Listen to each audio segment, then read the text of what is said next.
Merci de nous retrouver sur infolive.tv. Voici les titres de l'actualité.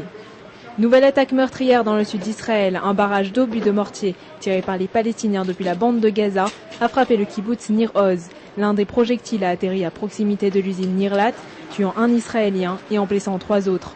D'après plusieurs témoignages, il semblerait que la sirène anti-aérienne Alerte Rouge n'ait pas fonctionné correctement au moment de l'attaque.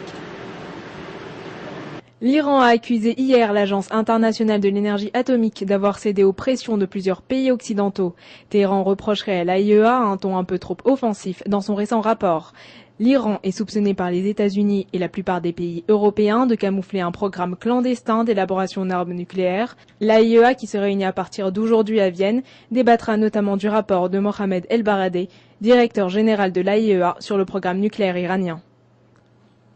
La reprise des négociations avec Damas sur de nouvelles bases prouve qu'Israël n'a pas réellement l'intention de parvenir à un accord de paix, selon le président syrien Bachar el-Assad. L'État hébreu et la Syrie ont confirmé le mois dernier avoir renoué, par l'intermédiaire de la Turquie, les discussions rompues en 2002, alors qu'elles étaient sur le point d'aboutir au sujet de la restitution du plateau du Golan. À l'issue de sa rencontre avec le président américain George Bush, Ehud Olmert est reparti beaucoup plus sûr de lui sur la manière et la méthode de régler la question iranienne. Le Premier ministre a ainsi déclaré que la fin des ambitions nucléaires de l'Iran approchait.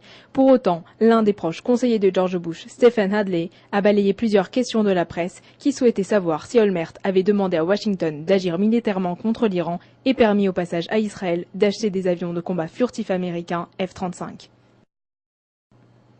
La Knesset pourrait se prononcer le 18 juin sur son éventuelle autodissolution. Cette annonce survient alors qu'Ehud Olmert, accusé d'avoir touché des pots de vin d'un homme d'affaires juif américain, a déclaré qu'il ne démissionnerait de la tête du gouvernement et de son parti centriste Kadima que si l'enquête de police actuellement en cours aboutissait à son inculpation.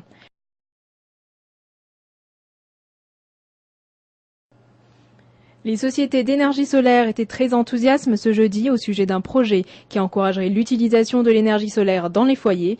Les autorités des services publics ont en effet donné leur accord à ce que les particuliers et les compagnies qui ont recours à des panneaux solaires paient la somme de 2 shekels par kilowatt. Ce projet, s'il aboutit, permettrait une utilisation plus régulière de ces systèmes d'énergie. Enfin, comme chaque jour sur infolive.tv, retrouvez notre journal des sports. C'est la fin de ce flash, merci de nous avoir suivis sur infolive.tv, la première télévision israélienne en direct de Jérusalem.